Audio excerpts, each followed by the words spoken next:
Welcome to Island Baptist Church. Today's Bible study is entitled Creation or Evolution, Part 5. Good morning. Welcome. It's your first time, those of you first time to Bible studies, your first time to this church? Is it? First time, the Minnesotan? Not your first time, so you're kind of aware of what I do and don't do? So I don't want to shock anybody. I don't want to be a shocker. He's kind of strange. He comes across smart, and then he acts real dumb, and that's kind of, yeah. We're going to be several places, mainly on the screen this morning, because we're going to be jumping lots of places. And I told you last time that we're going to be looking at, I gave you two different pictures on one chart, and then I realized I've misspoke. Somebody's got a phone in the aisle out there. I don't want you to miss your phone call. I don't know whose that is, but... So I forgot, I misspoke, I got ahead of myself, so that one's going to be next week. So make sure if you're interested in seeing that guy with the hook nose and the chart, it's going to be next week. We're going to be looking at the ages of old in chapter 5 of Genesis. But today, we got to at least backtrack a little bit because we have to deal with some things, in particular carbon-14 dating. And so we're going to do a little bit. Did I tell y'all that I got the chemistry award in high school? Did I tell you that? Well, you need to know that because that's incredibly important because nobody has ever acknowledged me up until this point. So I got it. And it doesn't mean necessarily, it just means the average was, so low that Anyway, I have to do that because my parents were big on academics, and so I have a degree in fisheries biology, because my parents paid for it. And there you go. That's all I've gotten out of it right there. You've nodded your head at me. And then I got a science and chemistry award in 9th grade and 12th grade. So there you go. I know you're impressed. So we're going to be lots of places, like I've said here, and looking at things. I hope you've been able to learn. I will warn you, as I said to some ladies earlier, that when you bring up these kind of topics with committed evolutionists, you're going to get a reaction. It won't be good. They don't like to be told, I'll just warn you, that what they so confidently purport is actually a faith system, that they just believe it. And they won't like you pointing that out to them. I promise you that. You're going to have some, how to win friends and gain enemies. Well, that's one way to, you may get some people that'll listen to you. But the ones that my experience has been, you start saying it's a belief system. Oh my goodness, they want to pit creation against science. It's like, well, no, creation doesn't have a problem with science. Creation has a problem with evolution. Evolution isn't science. It's just not. Scientists believe it, but I have other scientists that believe creation. They're welcome to believe whatever they want to believe. So it's got nothing to do with science, really, truly. We've been looking at that. We saw last time that the curse or the second law of thermodynamics totally defeats evolution's argument. Things don't go uphill by themselves. How many got any ranchers here? We got several. Kirby. So you're riding down a fence row and there's a turtle sitting on a fence post. What do you know? He didn't get up there by himself. Someone put him up there.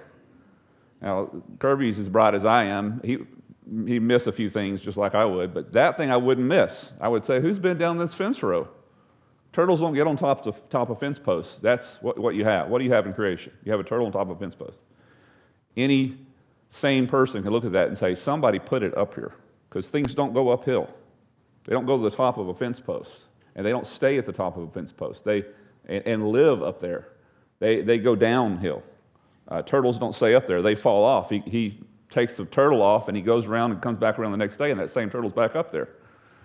Put up a trail camera, Kirby, because you need to know who's on your property, because somebody is going through and stacking that turtle back on top of a fence post. What we have in creation, you can observe. Like I said, you're a scientist in whatever field you're in. You've observed. You didn't make it this far without making some conclusions, some observations. There's some things because you've lived long enough that you will do and you will not do, and the reason why you will not do them because you have observed that it does not work that way, or you have observed that it does work that way. And oh no, I wouldn't do that. I wouldn't do that. That's why we need to go to the older, because they've already made all their mistakes.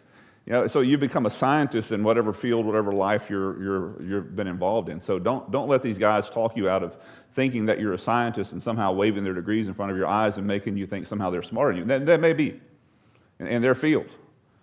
But again, don't let them talk you out of what you can see. You can see this stuff. You can see that things don't get better unless you push them. If things have become more complex and more ordered, your son, like mine, could destroy his whole room. And then you go back in there a day later and his room's all straightened up. Now, you never thought for a second that just happened that way. You knew that he knew that he was going to get in trouble. He went and straightened it up, or he paid, as my case, my son, paid one of his sisters to go in there and straighten it up. But it doesn't get better by itself. In fact, if he does nothing, it will still get worse. It'll get more dusty. Things fall apart. Stuff falls down. It doesn't fall up. I mean, again, these are just common sense things. And if we'll just simply use our common sense, it defeats the whole premise of evolution. So things don't go uphill; they go downhill. And in order to be pushed uphill, it requires energy and intelligence every single time. There are no exceptions to this. The entire universe, the sun, the moon, the planets, your body, your car, everything has come from a high state of order and is degenerating down to a low state of order. Everything's headed back, as we talked about last time, equilibrium. Everything's headed back, as it says in the scriptures, back to dust. So we're going to be considering several things here, but we need to pray before we get started. God, we just submit ourselves to you. You're the one who holds the truth. And if we know any truth at all, it's because you intervened in our lives and you pulled us out of the darkness. You pulled us out of our biases. You pulled us out of what we wanted to do. And we're so grateful for that. What we were pursuing, what we thought was best for us, what we thought was real life. And you opened our eyes, Lord. We thank you for those who were faithful to teach us, faithful to care for us, faithful to put up with us when we were young and thought we knew everything, but in fact we didn't. God, we're grateful for those people. Help us to be those same kind of people to the world you sent us to, and to represent you well, to be patient with these who are deeply convinced of a science that is nothing more than a belief. Thank you, God. We pray you'd open our eyes today as we study together. Help us to hear you, we ask in Jesus' name. Amen. So I think you'll agree with me, evolution is counter to logic, is counter to science. It really is, truly. There's a fine line between faith and stupidity. I want to show you what I think is some pretty serious stupidity. So it's been calculated by evolutionists, the odds of life originating by chance. This is not creationists coming up with these numbers. This is actually evolutionists. Just calculating the odds, and here's the odds. 1 chance in 10 with 40,000 zeros after it. That's some serious odds. In fact, it's the same as it can't happen. It's impossible. In fact, it's even more, that's exponentially impossible. But so let me give you an idea of just the magnitude, because 40,000 zeros, what does that mean to you? It doesn't mean a whole lot to me, but let me give you in the sense of some terms you may understand. Cover the entire face of the earth, including the oceans, with silver dollars or maple leaves. By the way, did I tell you that I'm willing to exchange one of my federally stamped green pieces of paper with a dollar mark on it for any one of your silver dollar coins? Before you buy, you don't want to buy the bridge that we're selling, by the way, with those nasty silver coins. I mean, goodness knows those are antiquated.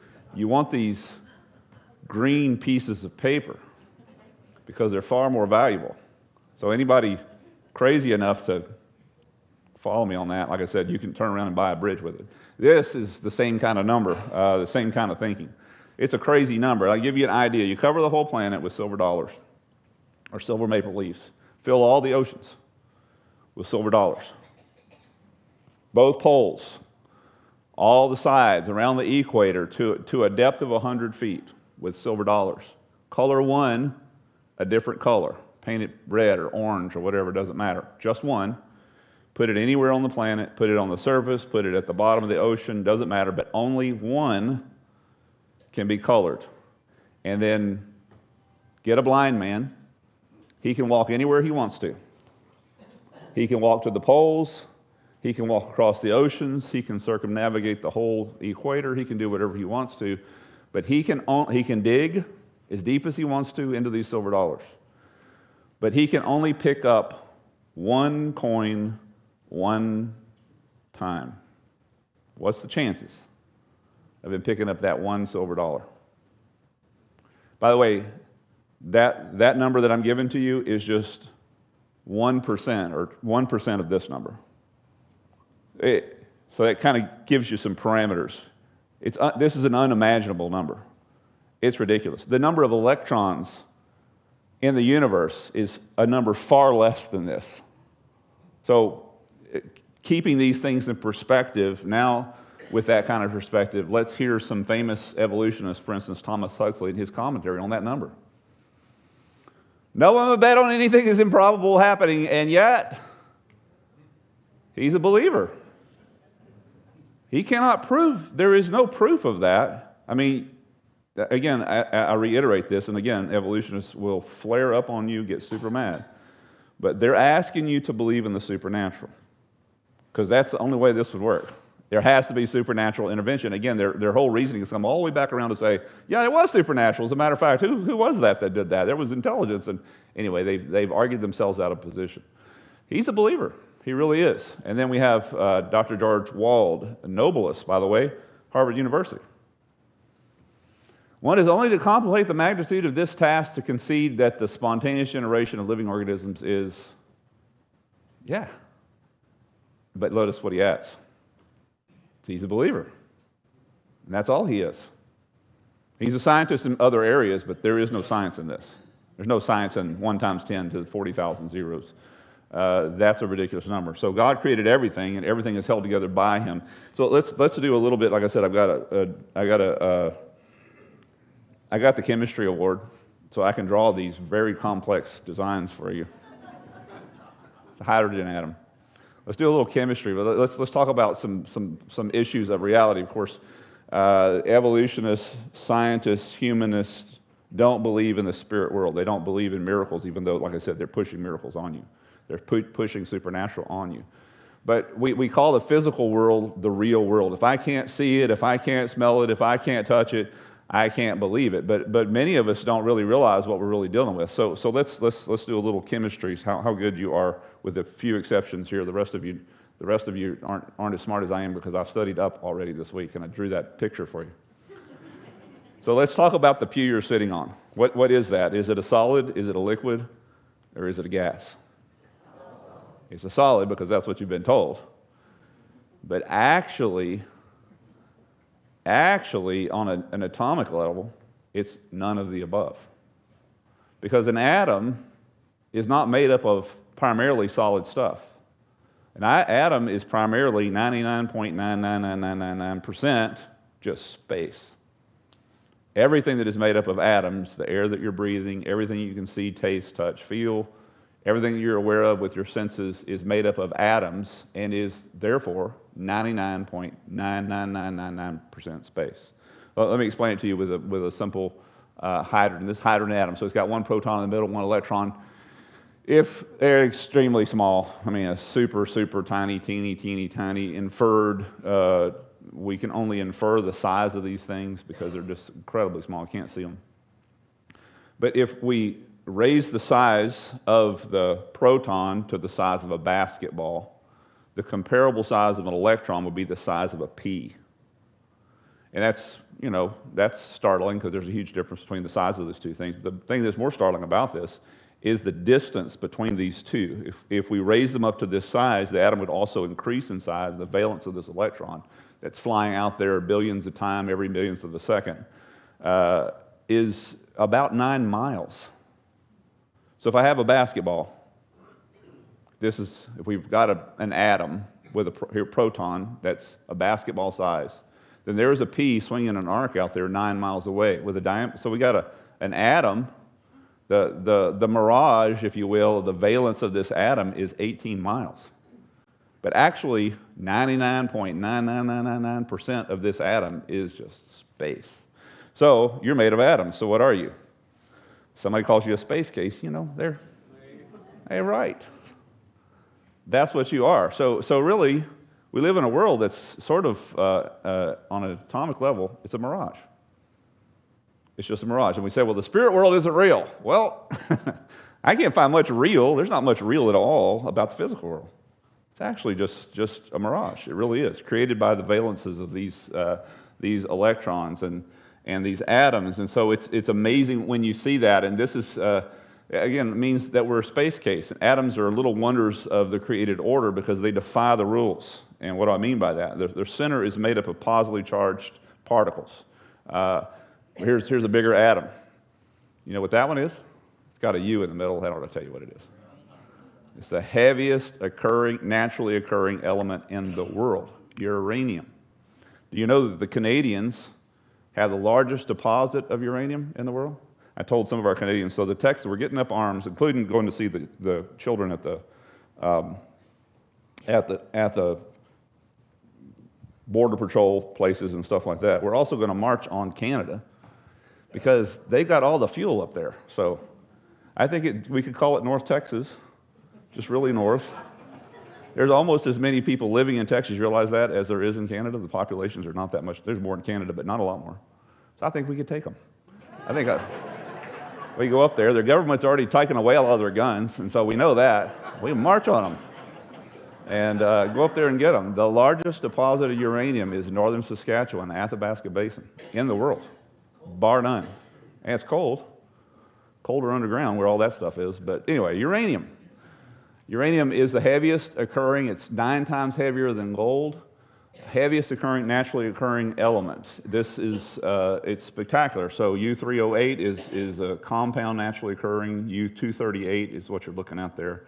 92 protons, 146 neutrons, 92 electrons at valences that start if we raise so if you had 238, if you will, basketballs in this room, neutron's a little bit bigger than a proton.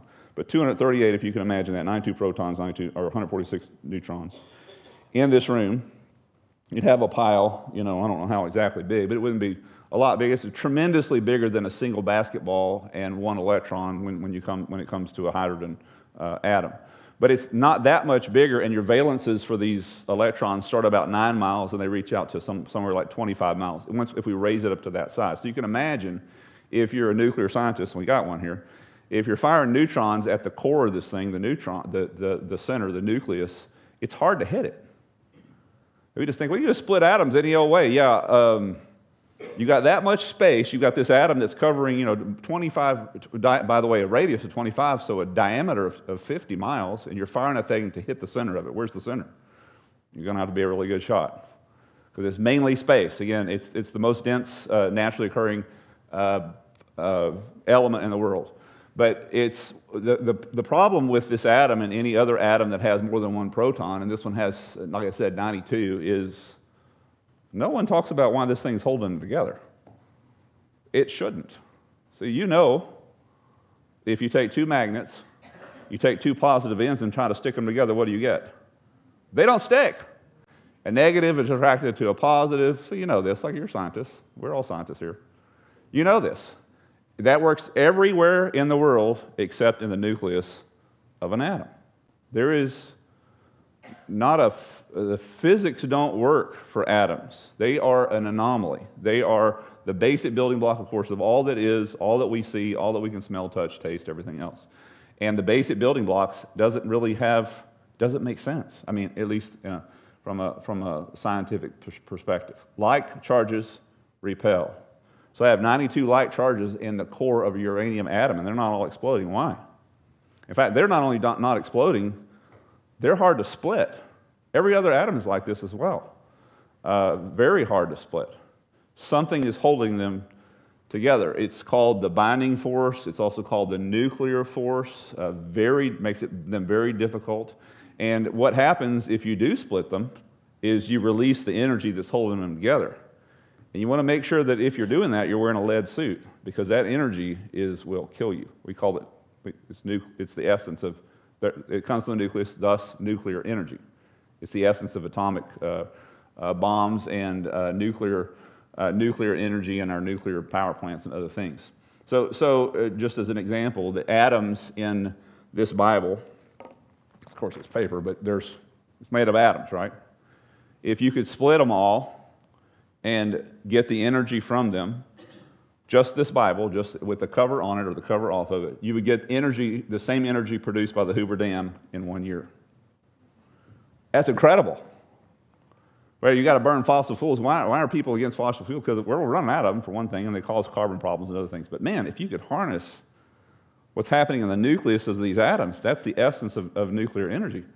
It could be a beautiful thing. Now, it'd be hard to split, I would think, and maybe possible to split the carbon atoms that are inside those things. But 1 pound of anything, air, if you could get a pound and a half of it, a pound of it, it's equal to 1.5 million tons of coal as far as the amount of energy if you could split.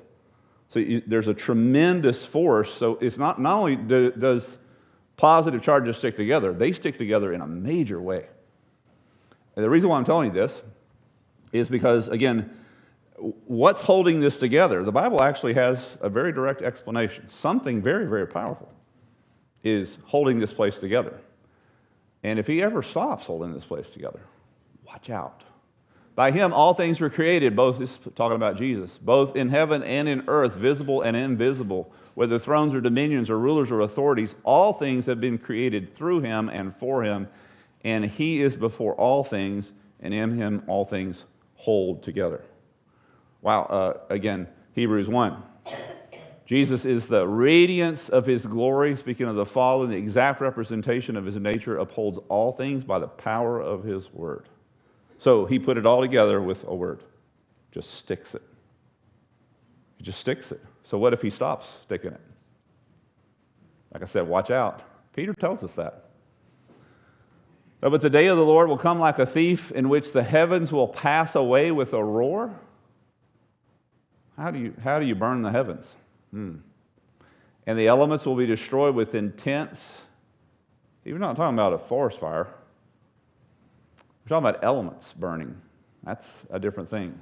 The earth and its works will be discovered, since all these things will be destroyed in this way. What sort of people ought you to be in holy conduct and godliness? So remember, when God created things, he took created subatomic particles, put them together as atoms, and then assimilated them into stuff like us, like trees and plants and animals and other things. So he's going to undo it, the Scripture says, the same way he did it.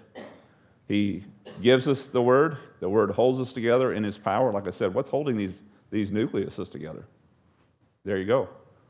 And when he decides he doesn't want to hold them together, he retracts his word, watch out. New heavens and new earth. Why? Because he's going to completely eradicate. It's not like you're just cleaning house. We're talking about completely disassembling every last atom. What will that be like? Wow. So with all that chemistry talk, now that you're better, let's talk about how old the earth is. Let's talk about carbon-14. This is words that are being bannered about in our culture because it's the end-all, beat-all, explains everything. Carbon-14 tells us that we've been here for millions and billions of years, et cetera, et cetera. You hear all that. Again, no one ever challenges them on this. So you have proof of this.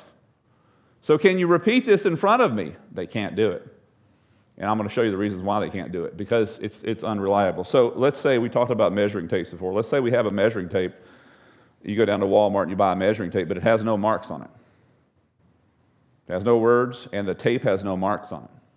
And in fact, that's what happens. The conspiracy happens, and they remove all the marks from our measuring tapes. You go home to your toolbox or whatever, you pull out your measuring tape, all the marks are gone. Some kind of anomaly has happened in the universe, and no one knows how long feet or centimeters or meters are anymore. But I've got a measuring tape, and you've got a measuring tape, so what do? So we all get together and we vote and decide how long our measuring tapes are, but we really don't know. So people over here in I don't know, since we've got so many Minnesotans, the Minnesotans vote, and they probably vote us out because there's so many of them in this room. They think that their measuring tape's 15 feet long, but us Texans, we don't want to listen to anybody from up north. But we think our measuring tape's 12 feet long. But the Canadians all know that it's not their system, it's not our system, it's their system. And that's the reason why we're going to march on them, because they say that their measuring tape's 25 feet long. So we all come to this universal agreement with no marks on our tape. And we just mark them the way we want to because we've all agreed how long that is. But we really don't have any basis of measurement. This is carbon-14. So let me explain it to you. So we don't have science, right, unless we approach it scientifically. That's not what happens in carbon-14. We can't, in order for it to be science, believe anything. And we can believe something and then test it, but then after we've tested and gotten the results, it's no longer a belief. You understand? It's a fact. Oh, it's a fact. We believe 2 plus 2 equals 4, but when we add 2 apples to 2 apples, we wind up with 4 apples. Now we don't believe this anymore. We have a fact now. It's irrefutable. So we have to have that, and carbon-14 doesn't have that. It doesn't have facts. It has beliefs. It has assumptions. So we all assume that the measuring tape is 25 feet long when in fact it's 4 feet long. So what happens to all of our measurements? Uh-oh. I guess if we all agree together. But if you agree in Canada and you agree in Minnesota, we agree in Texas, some different kind of measurements, then everybody has these weird-looking houses and strange-looking yards and all kinds of stuff. How big is your yard? Well, I think it's 60 by 70. But up in Canada, it's 1,000 by 400. We got to have something, and what you have in radiocarbon dating is you have that very thing. So what happens is, what carbon-14 is you have a regular carbon atom, which is C12, carbon-12. That's the regular atom of carbon, combined with oxygen, CO2, right? That's our problem with our greenhouse gases and all this stuff that they talk about. But flying up in the upper atmosphere, mixing with nitrogen, oxygen, hydrogen, everything else up there, being hit with solar radiation, some of your nitrogen atoms dump a couple of neutrons. And those neutrons are absorbed by carbon atoms, and so they go from C12 to C14. But they're still combined in a compound like CO2. So the 2 carbons, or the carbon that's inside CO2, it's heavy. It's got 2 extra neutrons. They're radioactive. They're wanting to dump this neutron, and they naturally do this. So a part of the carbon dioxide that's in the world today is radioactive. It's in this room. It's in your body. Did you know that? So we talk about the nuclear scientists glowing in the dark. All of us glow in the dark on a certain level. All of you have been nuked. It's just naturally occurring. Now, don't get upset because you're not going to live forever anyway. So, you got to die somehow. You're going to die carbon-14. Carbon-14 won't kill you. You'll die way sooner by something else. Carbon-14 is in the environment, so it naturally produces in our upper atmosphere. It is, of course, carbon dioxide, whether it's carbon-12 or carbon-14, is naturally absorbed by plants. Plants breathe in carbon dioxide, and they breathe out oxygen. So they assimilate carbon, whatever it is, carbon-12, carbon-14, into their systems, and then an animal comes along and eats that plant. He absorbs carbon-14 into his system, and then we go out hunting and we shoot that animal and we eat that animal, or we eat the plant before the animal ever gets to it. Guess what happens? We get carbon-14 into our systems. I'm not trying to scare you, I'm just telling you, you've been nuked.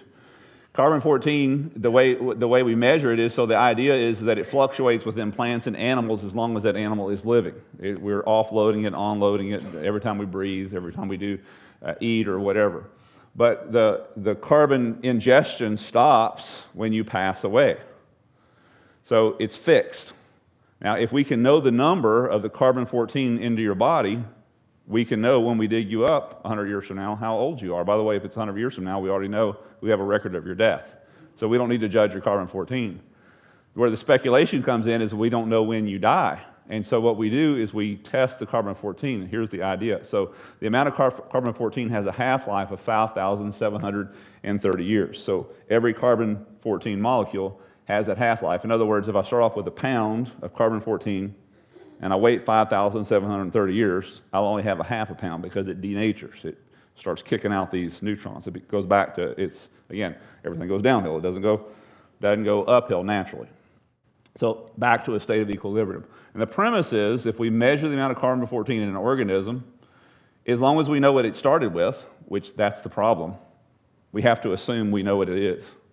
Again, just from the get-go, how do we know how much carbon-14 is in your body, sir? We don't. How do we know what the plant started with? We don't. So if we don't know what the original measurement was, we cannot know what the final measurement is. Ever. We're just guessing.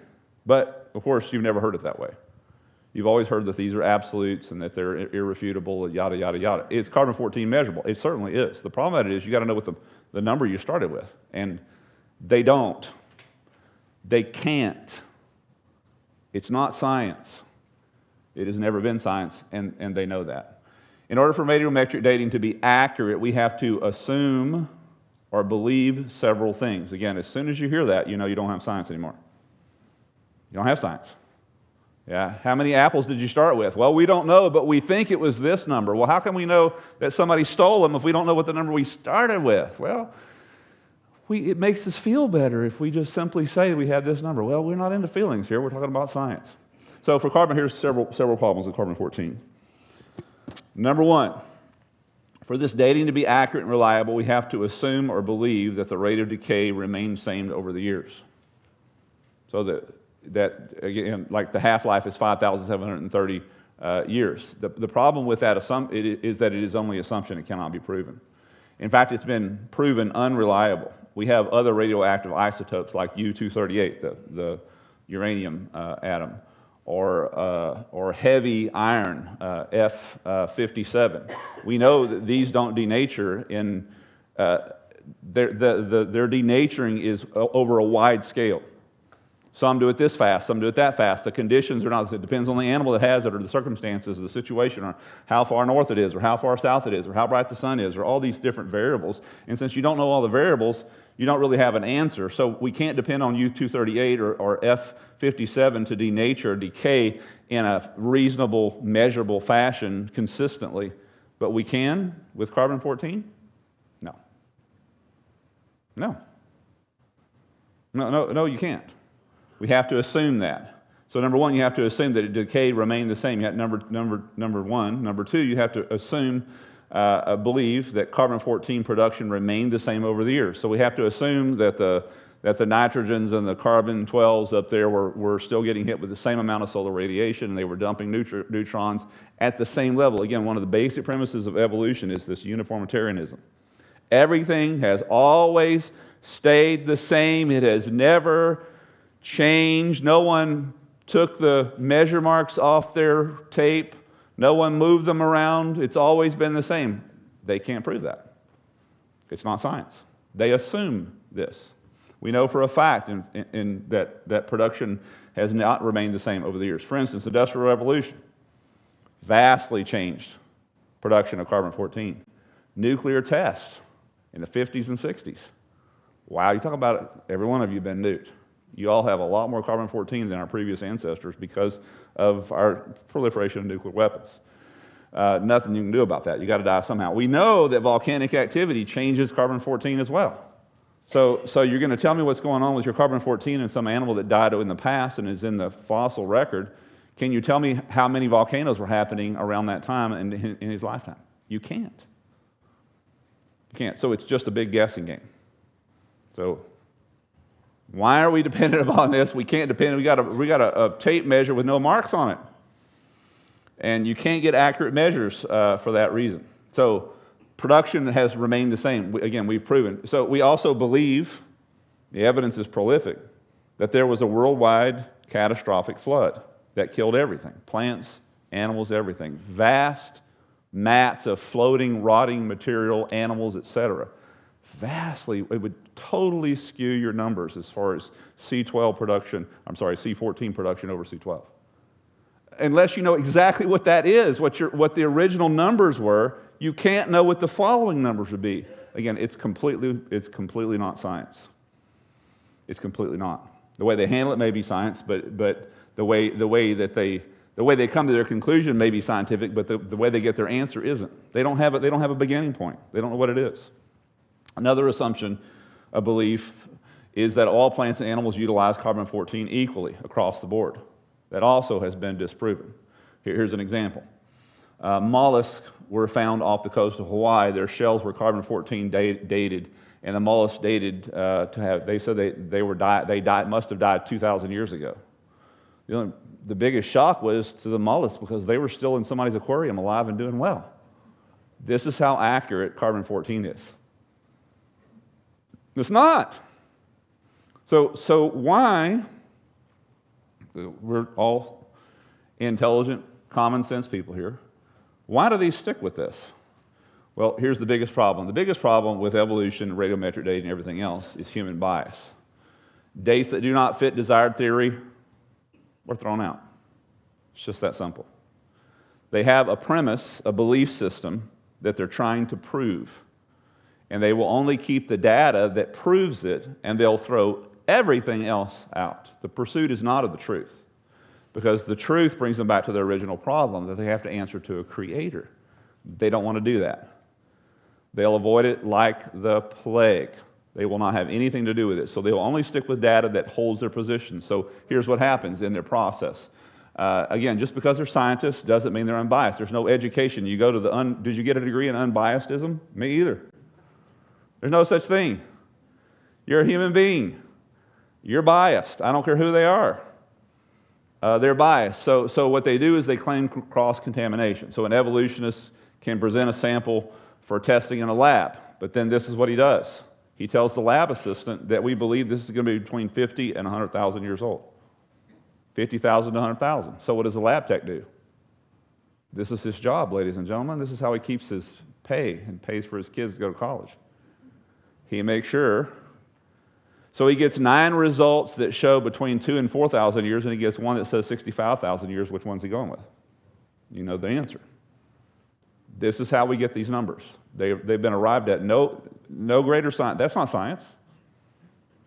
That's a conclusion looking for an answer, not answers from which we draw conclusions. That's not how science works, but that's exactly what happens. Very bad science, but it's practiced all the time in order to make things fit an evolutionary model, because they already firmly believe it. Why do they do this? Again, Jesus told us this. Your Bible has all the answers for this, because of human nature. And here's human nature. This is the judgment. This is John chapter 3, Jesus speaking, verses 19 through 21. This is the judgment, Jesus says, that the light has come into the world. So what's the final judgment? So your son has got a really messy room, and he says he's cleaned it up, but he doesn't want you to turn on the light. So either you can A, believe him, or B, turn on the light. But here's what I know about the light. It is the truth. The light's the truth. We can come up with all kinds of narratives. We can tell all kinds of stories. We can believe whatever we want to believe. We can really hope our son tells us the truth. You know, that's what we're really looking at scientists. They're like our kids out here. We're hoping they tell us the truth, guys. They're not. They're biased sinners. Here's the truth. Judgment is coming to the world. Light is coming to the world. People love the darkness rather than light. How could they be so biased? There's your answer right there. They don't want to know the truth. They don't want to know it. I'm not saying about every last one of them. But the main guys in charge and the guys who created evolution definitely did not want to know the truth. Anything that they could come up with that would explain it away. For their deeds, notice, were evil. Don't want to answer to God. For everyone who does evil hates the light. So I want to keep my room messy, and I don't want you to get me in trouble, so I'm not going to let you turn on the light. Mom, please don't turn on the light, because the light hurts my eyes, and you don't want to do that, and that you need to turn on the light, don't you? It does not come into light, so his deeds will not be exposed, but the one who practices the truth comes into the light. If I clean my room, I want you to come in here. I want to make sure I get my allowance. I want you to see everything, so that his deeds will be revealed as having been performed by God. They don't want that. Again, I'm telling you, I'm shooting at you because I believe you're a believer. But if you're going to go at them with this kind of stuff, you're going to get, like I said, you're going to get a lot of angry people. And the truth, we need to be kind. We need to be ready to give a response to whoever asks us. And of course, the gospel is so important. The gospel begins, I believe, with creation. But understand, they don't want you to know. They don't want this thrown into their face. Just be warned. Be careful. Probably the best description of the problem using carbon-14 dating method is summed up in the words, we had to go to Canada to find somebody to tell us the truth, by Dr. Robert Lee, assistant editor of Anthropological Journal of Canada. He wrote this article in 1981. This is an evolutionist. This is a scientist. But, I mean, hats off to the guy. At least he was honest. Here's his words. I didn't record them all, but here's just an excerpt. The troubles of radiocarbon dating method are undeniably deep and serious. Despite 35 years, he writes this in 1981. Radiocarbon dating wasn't started until the late 40s, I believe. Despite 35 years of technological refinement and better understanding, the underlying assumptions have been strongly challenged, and warnings are out that radiocarbon may soon find itself in a crisis situation. This is 1981. Why haven't you heard about this? Well, they don't want you to know, because it undermines their positions. And it undermines, by the way, their funding. And goodness, we want the money to continue to flow. Continuing use of the method depends on fix-it-as-we-go approach. So we're basing our entire worldview on a fix-it-as-we-go. We're going to put, it keeps getting a flat, we could put a patch on it instead of changing the tire. Allowing for contamination here, fractionation there, calibration wherever possible. And then he says some really big words, and I've cut them off back there. I'm going to read them back here. Should be no surprise then that fully half of the dates are rejected. Why? Because you don't know what you start with. So did we start with 10? Did we start with 1,000,000? We don't know. So how can we know what the conclusion is? So it's got to be something less than what it started with, but if you don't know what it started with, well, like I said, the tape measure has no marks on it.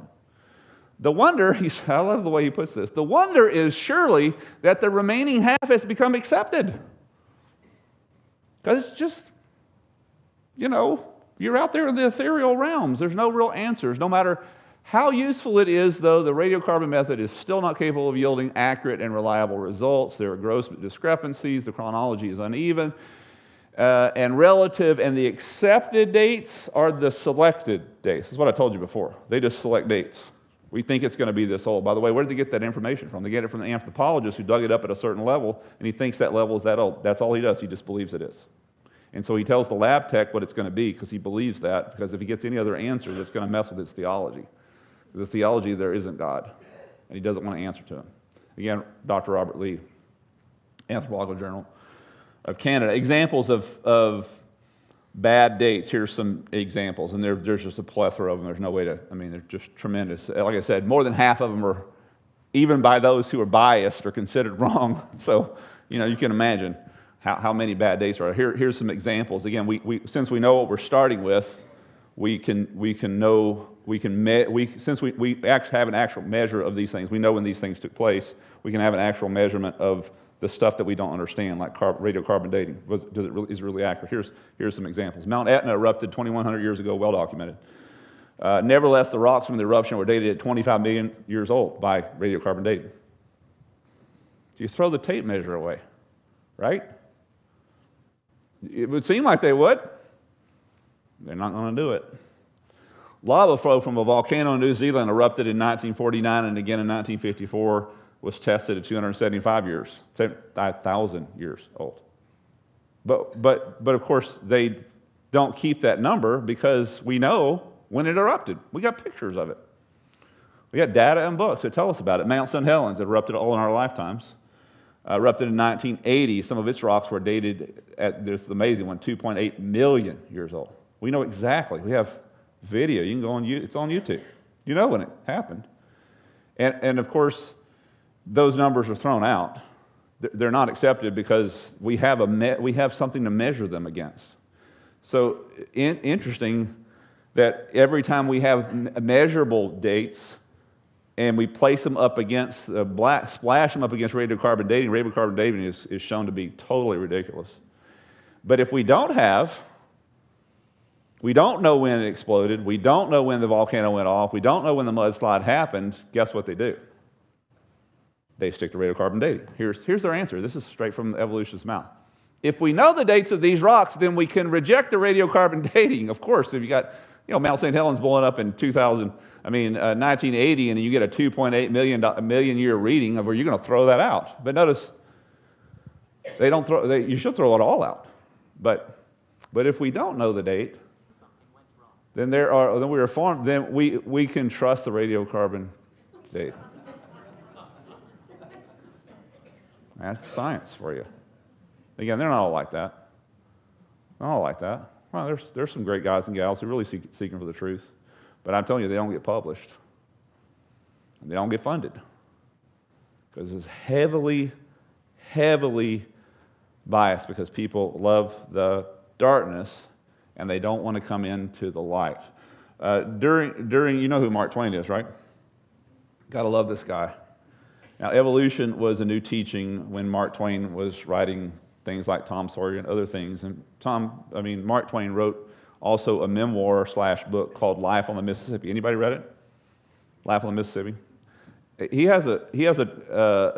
takes a shot at the, like I said, evolutionists of the day. And evolution was not prominent, but it was making all kinds of headway with predictions and assumptions, and it was blindsiding people, and people didn't really have an answer to it. But it's interesting, and Mark Twain, of course, was the type of guy that could smell a rat, pretty well, and he knew when people were blowing smoke. He wasn't necessarily the best guy in the world, but he certainly had a perspective on human life that was, we appreciated at least, because we loved to read his books and other things. And one of the things he said, one of the things that were going on during his lifetime, was there was this assumption regarding the Mississippi Delta, which of course juts out into the Gulf of Mexico south of Louisiana, and that it was far longer in the distant past. And they were predicting that they will be able to judge after several hundred years the erosion of the delta, and we would know how long the earth has been here based upon its erosion and all this. Anyway, he thinks he grew up on the Mississippi. He thinks it's ridiculous, and so he points it out in some of his writings, and I love the way he puts it here. In other words, that the erosion would demonstrate that the earth has been here for millions, if not billions of years. So here's how he writes in his memoir, like I said, Life on the Mississippi. He says this, I'm going to try to say it as he would say it. In the space of 167 years, the lower Mississippi has shortened itself by 240 miles. That's an average of a trifle over 1.33 miles per year. Therefore, any calm person who is not blind or idiotic could see that in the old Oolithic Silurian period, just 1 million years ago next November,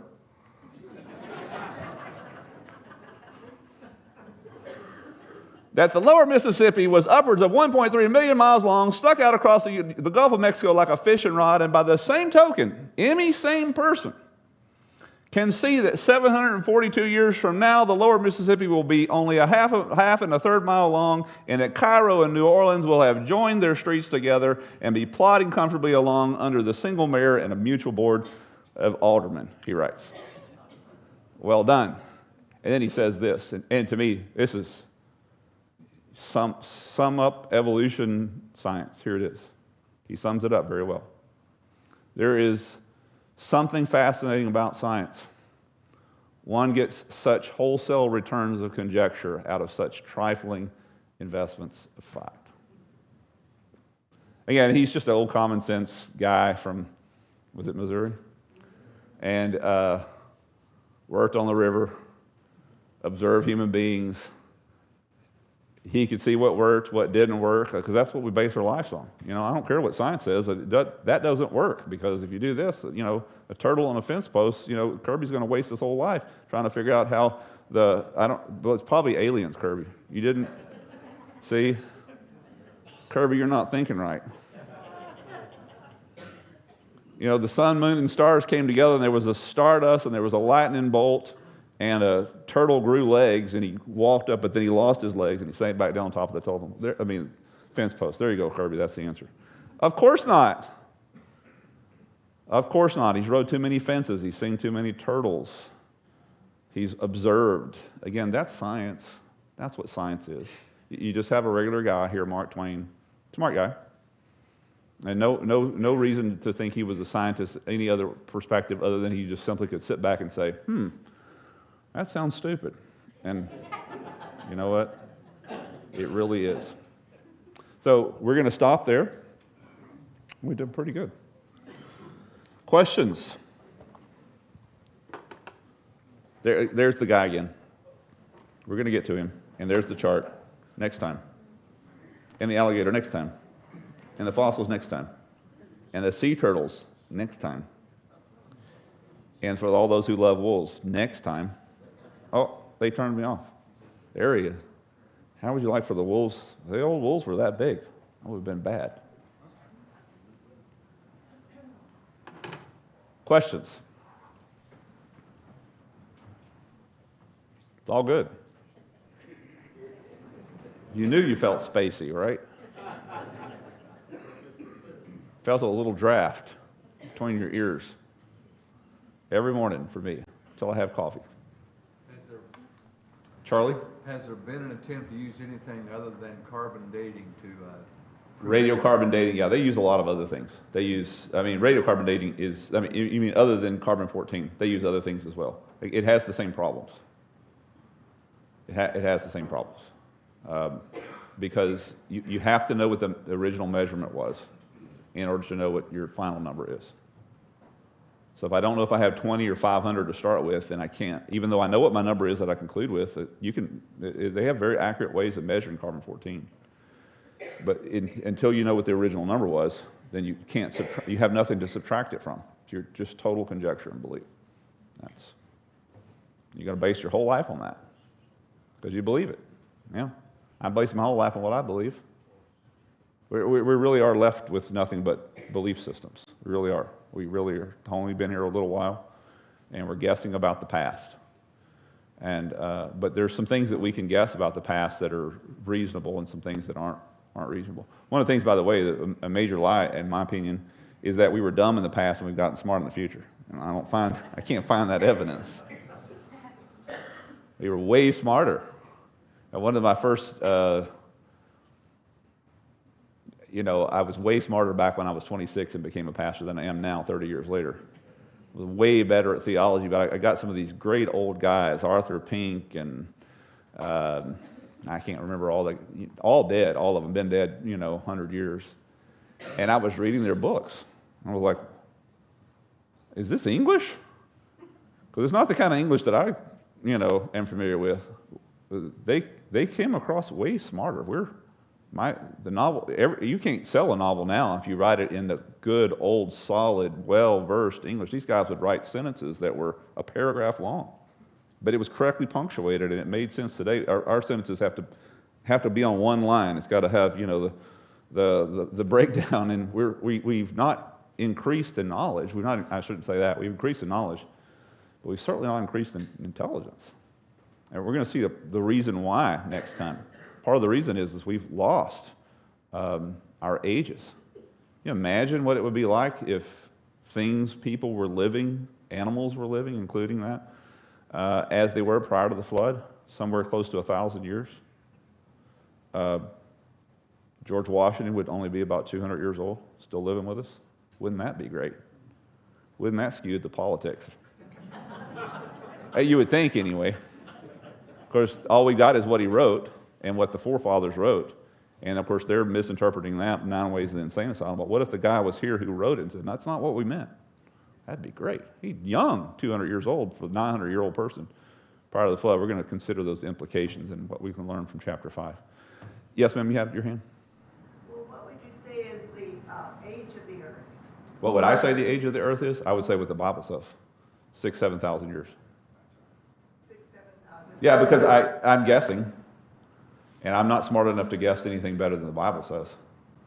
So neither is anybody else, even though they'd like to tell you that they are. But they got no way to measure it. And again, it's based on assumptions. Well, the stars are this far away, and we know that the light speed is this fast. But there's a whole lot of evidence out there to demonstrate that light speed in the past was faster. In fact, reaching infinity not too many thousand years ago. So, yeah, if everything has stayed exactly the same, if we go out and measure the sun and the moon and the amount of oxygen in the air and the amount of carbon-14, if everything has stayed exactly the same and nothing has changed it from the millennia that we've been here, then we have some kind of standard by which we can measure. But if there has been major cataclysms and changes and things have degenerated, which of course, like I said, everything has, including speed of light, then unless we know what the original measure was, we can't figure out where we are now. So we're left with conjecture and belief. That's all we've got. Yes, ma'am. So what you said about people being smart right away, God created us smart. If you go with the genealogy back, you get that 6,000, 7,000 years, but it's also when they find language, like that. I'm sorry? That's also when they find the first sign of language. Yes. So they're saying, all those years, nobody talked or said anything, or I know. communicated, but then when the Bible says man started, that's also the time that they'll find. Go back. That's a great point. But go back into the early, the languages. The languages were far more sophisticated in the past. Go back, Chinese is hard to learn. Try Old Chinese. Try Koine Greek, which is what your New Testament was written in. The whole Bible was written in eventually in the Septuagint. Far more sophisticated than English language. Vastly. They could do and say things that we can't do. They could do it in a word or two. We have to do it in a paragraph. We're dumber than they were. It's not just one language. We're talking about all kinds of languages. A lot of American Indian languages, a lot of the Oriental languages. Whoo, complicated. We have 26 letters, right? Down to 24, right? We're just eliminating them. I think we should go with 19 or 10. They had hundreds of letters. And you go back far enough, all of their languages were hieroglyphic, including Hebrew. All hieroglyphic. We just think the Egyptians were that way. No, they were all that way.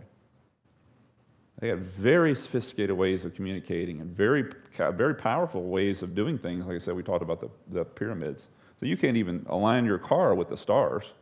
You wouldn't know unless somebody told you. They could align an entire pyramid. Talking about gigantic structures. Exactly with the stars. How'd they do that? You couldn't do that. No, you go on. I know you go on. I just do like I do. I go to YouTube and, get a compass out. It's nice to have all that stuff. They didn't have any of that. How'd they do it? The Central American, South American Indians, where light would come through their temples and their structures at exactly the same time every single year, and they could measure all that. Whoo! Smarter than me, for sure. So, again, there's no evidence of evolution. There's great evidence of devolving. We're not getting smarter. Our language is devolving. Our physical beings are devolving. We're going downhill, not uphill.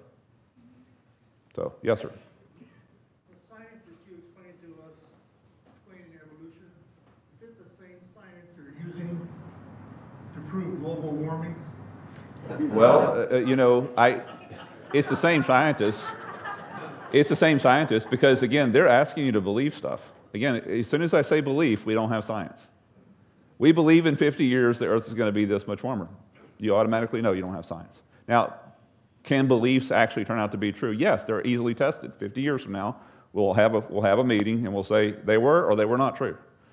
But you can, again, part of, and I can't speak for all of them, but again, a part of the power that science and government, it's interesting that now we have government here to protect us, whereas our original forefathers said you need to be protected from government. But we've totally changed that. Government's nothing, they're only interested in our good. Science is only interested in the right answers. No, follow the beliefs and follow the money. People have not changed. They are the same. The Garden of Eden, Cain and Abel, brother killing brother. We are no better. If anything, we are worse than that. But again, they're just asking you to believe it. So you immediately know how to shelve it. It's not science. Now, they might be right, but you're going to have to wait 50 years to find out. And between now and then, they're going to tax you on what they believe is true. And they're going to make you get rid of your carbon-burning car and get an electric-burning car. I told you there's no financial advice here, but you need to buy uranium. You need to get it. You're going to have to electrify the whole world, and you're not going to be able. And they're going to take away our carbon. I mean, 80% in Texas at least, 80% of electricity is produced by natural gas. So they're going to take that away. How are you going to produce electricity? We can't even keep up with the grid we got. We are losing power. We can't. Our grid can barely maintain. I want to wake up with electricity on. How about you? I don't want to wait till the wind blows or the sun shines for electricity works. There has to be base load. And the only non-carbon, very reliable, very effective baseload energy is uranium. It is nuclear. And the advances they've been taking, again, you've got a nuclear scientist in here, you can have a conversation with him. I already did today. But small modular nuclear reactors, man, these things are, he was just telling me, what is it, 100 years? Or a lifetime, you don't have to refuel them. You just turn them on. Small modular, you can power a city, a community, or a province. especially if there's only, 16,000 in Yukon. Goodness, a small modular reactor will work great. Y'all don't have nuclear power. What do you have? Hydro? Okay, so no nuclear up there. All the nuclear reactors are in the east, right? Ontario, Ottawa, yeah. But I mean, nuclear. I mean, who wants to die with in nuclear? But the nuclear problems, we all think about nuclear problems, and you say, well, but so you're going to choke to death on carbon smoke? You got to die somehow. I'd rather go down in a nuclear fire than die of lung cancer from. If we're going to do that. But again, it's interesting. Just look up back to. Y'all got all kinds of time, right? Back to global warming. So there. It's so dumb. It's amazing. They're going to tax us now for cows farting.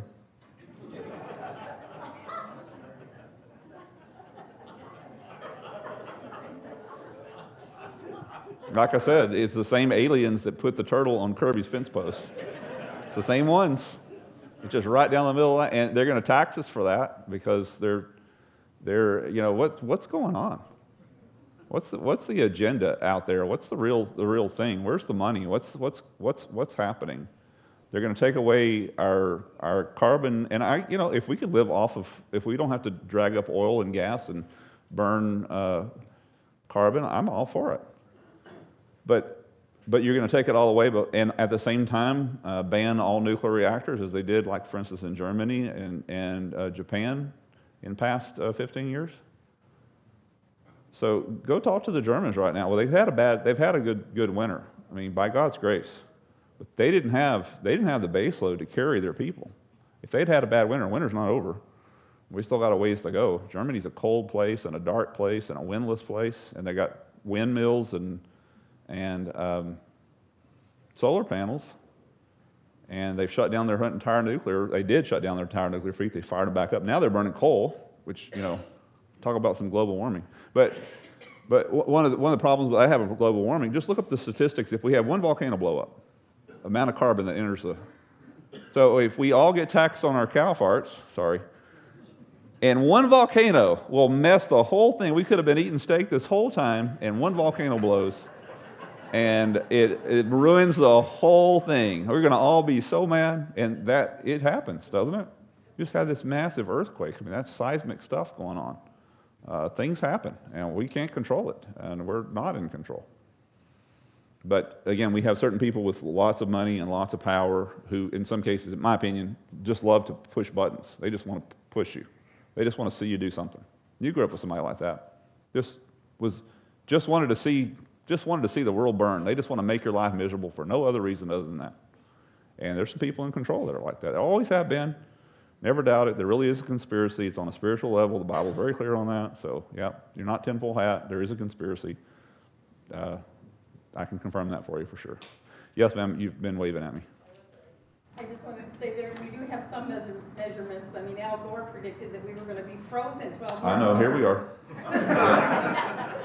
And he got a Nobel Prize for that. Yep. Right. We're not getting smarter. We're not. But again, what is our defense against this? Number one, the Scriptures. Scriptures are the light. They're the truth. They will help you think clearly. I'm having a problem with this. Well, the Scripture doesn't speak about that directly, but the Scripture will give you light in all other areas of your life and give you the ability to see through. Like I said, the Scripture doesn't talk about global warming or evolution necessarily, but it does talk about the truth and what isn't truth, and what is belief and what isn't belief, and what facts are and what they aren't. And so just with a little bit of well, I shouldn't say that, with a lot of Scripture and a little bit of common sense, you can get through life a whole lot better. A whole lot better. And that used to be what we were based on in our culture. We're not that anymore, and that's why things are so crazy. So it's not, unless there's an intervention of some sort on a global or spiritual level, we're not going to get better. Because as I've said before, you people, and I'm now into the you people because I'm turning 56, are getting old and dying, and we're leaving the world in the hands of whack jobs, nutty people. And they're in charge. And they're putting turtles on fence posts with aliens. And they're making facts out of belief systems 50 years from now and charging us money for it. They're in charge now. So, you know, I mean, it doesn't do you any good to get mad, even though it feels good, you know, for a short amount of time. But it doesn't change anything. We just live in a dark world, and we're expecting things to be different than what the Scripture says, which is going from better to worse, and it's just not going to be anything other than that. And it's sad. I miss the world I grew up in. I miss the world that used to be confident in. There's a certain level of common sense that was in the world that I came from. It's just, it's not here. And again, if God doesn't intervene, it will not ever be back here. It just won't. And it's sad, for sure. Okay? All good? All right, let's pray. God, we thank you that, again, you're the light. And we need the light in our lives, God. We're easily deceived. We've been wrong way more than we've been right in this life, and it will continue to be that way unless, God, you intervene. So we're asking for your intervention. Open our eyes, teach us the truth, help us to see how to live, not just knowing what the future ultimately holds, but what day to day, what it's supposed to hold. God, I thank you that if we don't trust in ourselves, but we trust in you, and we acknowledge you as King every day over our lives and over all that we are and have, that you direct our paths. And so we're trusting that, God. Help us to take our position as sheep so that you can be the shepherd. We ask these things in Jesus' name. Amen. Thanks for visiting. Find us at www.islandbaptistchurch.org.